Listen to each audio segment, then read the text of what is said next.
خب بچه داریم میریم برای تست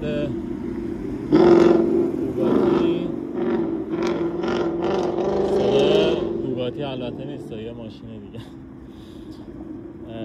ببین لحاظ راحتی نرمی، خب این کمک فنرهای خیلی خوبی داره. میدونم الان تو ایران هم این اومده هستش برای فروششون.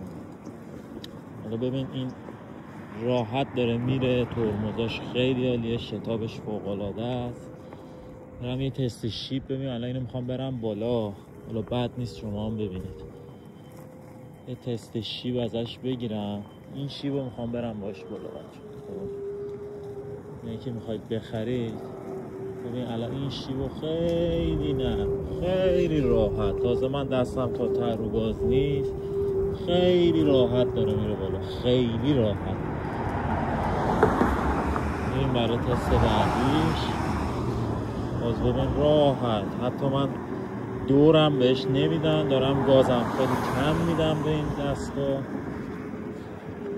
خیلی راحت داره میره بالا. این شیب کمی هم نیست. حالا اونایی که امریکا میان این پولا شیبشون زیاده.